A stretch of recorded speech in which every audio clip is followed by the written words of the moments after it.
PM Shri പദ്ധതിയുടെ ധാരണാപത്രത്തിൽ ഒപ്പിട്ട തീരുമാനം പിൻവലിക്കുന്നതുവരെ മന്ത്രിസഭാ യോഗത്തിൽ പങ്കെടുക്കേണ്ടതില്ല എന്ന നിലപാടിലേക്ക് CPI എത്തുകയാണ്. 4 മന്ത്രിമാരും മന്ത്രിസഭാ യോഗത്തിൽ ആ തീരുമാനം പിൻവലിക്കുന്നതുവരെ പങ്കെടുക്കേണ്ടതില്ല എന്ന തീരുമാനം പ്രഖ്യാപിക്കുകയാണ് CPI. ഇക്കാര്യം ചൂണ്ടിക്കാട്ടിക്കൊണ്ട് മുഖ്യമന്ത്രിക്ക് അതുപോലെ LDF കൺവീനർക്ക് കത്ത് നൽകാനുള്ള തീരുമാനമാണ് CPI സംസ്ഥാന സെക്രട്ടേറിയറ്റിൽ ഉണ്ടായിരിക്കുന്നത്. 27-ന് ചേരുന്ന സംസ്ഥാന എക്സിക്യൂട്ടീവിൽ നിലപാട് ചർച്ച ചെയ്യാൻ പോകുന്നു. വിഷയത്തിൽ CPIM കേന്ദ്ര നേതൃത്വത്തെ CPI ദേശീയ നേതൃത്വം എതിർപ്പറിയിച്ചു എന്ന വിവരം കൂടി പുറത്തു വരുന്നുണ്ട്. ഇരു പാർട്ടികളുടെയും ജനറൽ സെക്രട്ടറിമാർ കൂടിക്കാഴ്ച നടത്താൻ പോകുന്നു. R. ശ്രീജിത്ത് വിവരങ്ങളുമായി തിരുവനന്തപുരത്ത് നിന്ന് തുടരുന്നുണ്ട്.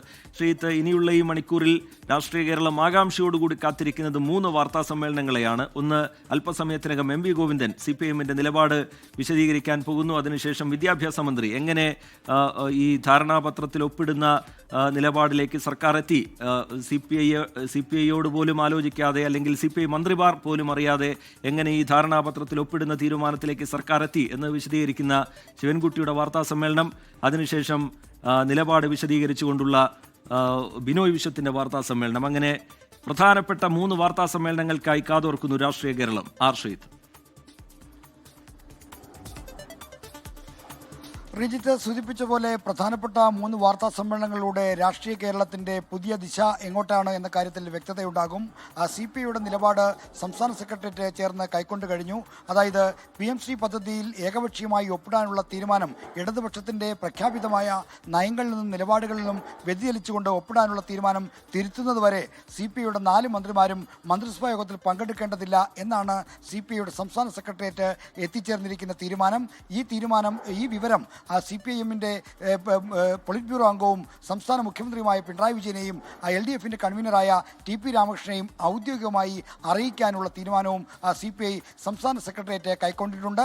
എന്തായാലും മന്ത്രിസഭാ യോഗത്തിൽ നിന്ന് വിട്ടുനിൽക്കാനുള്ള തീരുമാനമടക്കമുള്ള കാര്യങ്ങളുമായി സമ്മർദ്ദം ശക്തമാക്കുകയാണ് CPI ചെയ്തിരിക്കുന്നത്. എന്നാൽ CPIMന്റെ ഇതിനോടുള്ള സമീപനം എന്താണെന്ന് അല്പസമയത്തിനകം അറിയാം. CPIM സംസ്ഥാന സെക്രട്ടേറിയറ്റിലും CPI അനുനയിപ്പിക്കണം, പ്രകോപിപ്പിക്കരുത്, നയവ്യതിയാനമായി ഇപ്പോഴത്തെ തീരുമാനം വ്യാഖ്യാനിക്കപ്പെടാൻ ഇടയുണ്ട് തുടങ്ങിയ ആശങ്കകൾ ഉയർന്നിരുന്നു. അതുകൊണ്ട് CPIM തിരുത്താൻ തയ്യാറാകുമോ, സർക്കാരിനെ തിരുത്തലിന് പ്രേരിപ്പിക്കുമോ എന്ന വിവരവും ഈ MV ഗോവിന്ദന്റെ വാർത്താ സമ്മേളനത്തിലൂടെ വ്യക്തമാകും. 5 മണിക്കാണ് CPIയുടെ സംസ്ഥാന സെക്രട്ടറി ബിനോയ് വിശ്വം വാർത്താ സമ്മേളനം നടത്താൻ പോകുന്നത്. CPIMന്റെ സംസ്ഥാന സെക്രട്ടേറിയറ്റ് എത്തിച്ചേർന്ന തീരുമാനങ്ങളിലെ ബഹിർസ്ഫുരണങ്ങൾ, അതിന്റെ പ്രതിഫലനങ്ങൾ 4 മണിക്ക് നടക്കുന്ന ശിവൻകുട്ടിയുടെ പൊതുവിദ്യാഭ്യാസ മന്ത്രി ശിവൻകുട്ടിയുടെ വാർത്താ സമ്മേളനത്തിൽ നമുക്ക് വായിച്ചെടുക്കാൻ കഴിയും. കാരണം തിരുത്തലിന് തയ്യാറുണ്ടോ എന്നതിലൊരു വ്യക്തത ശിവൻകുട്ടിയുടെ വാർത്താ സമ്മേളനത്തിലൂടെ നമുക്ക് കൈവരും. ലോകത്തെവിടെയായാലും ഏത് സമയത്തും 24 വാർത്തകളും ഓഗ്മെന്റഡ് റിയാലിറ്റി പാക്കേജുകളും എക്സ്പ്ലെയിനറുകളും വിശദമായി കാണാൻ ഞങ്ങളുടെ YouTube ചാനൽ നിങ്ങൾക്ക് സബ്സ്ക്രൈബ് ചെയ്യാം.